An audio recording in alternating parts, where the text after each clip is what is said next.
திருக்கோஷ்டியூர், பெரியாழ்வார், பூதத்தாழ்வார், பேயாழ்வார், திருமயிசை ஆழ்வார், திருமங்கை ஆழ்வார் போன்றவர்களால் மங்களாசாசனம் செய்யப்பட்ட 108 திருப்பதிகளில் 93வது தலம் இது.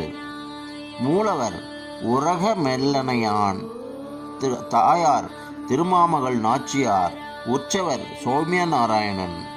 கிழக்கு நோக்கி சயன திருக்கோலம், அஷ்டாங்க விமானம், தேவ புஷ்கரணி. அற்புதங்கள் பல செய்த இறைவன் நாராயணன் சகல சௌபாக்கியங்களும் அருளும் நாதனாக, அதாவது சௌமிய நாராயணர் என்ற திருநாமத்தில் காட்சி தந்து அருளும் திருத்தலம்.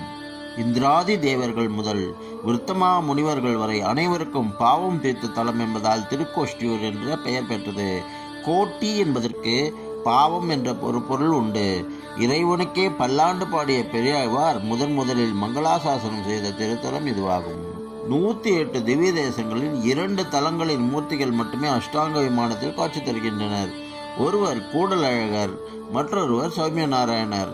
இந்த தலம் 3 தலங்களை கொண்டுள்ளது. முதல் தலத்தில் பெருமாள் பள்ளி கொண்ட திருக்கோலத்திலும் பார்க்கடல் வண்ணனாகவும், 2வது தலத்தில் நின்ற திருக்கோலத்தில் நாராயணனாகவும், 3வது தலத்தில் அமர்ந்த திருக்கோலத்தில் பரமபதநாதனாகவும் சேவை சாதிக்கிறார்.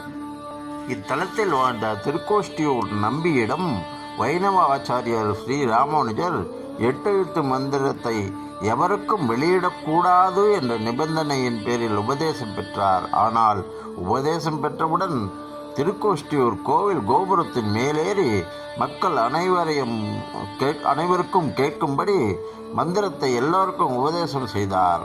ராமானுஜ உலக மக்கள் அனைவருக்கும் ஓம் நமோ நாராயணாய என்ற 8 எழுத்து மந்திரத்தை உபதேசித்ததால் ஓம் என்பது ஓர் எழுத்து, திருமந்திரம் விளைந்த திவ்ய தேசம் என்ற பெருமை இதற்குண்டு.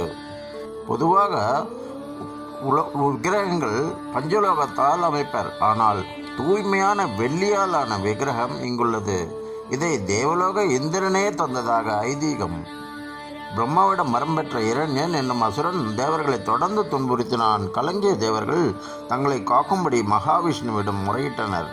அவர் இரண்யனை வதம் செய்வது குறித்து ஆலோசனை நடத்த தேவர்களை அழைத்தார்.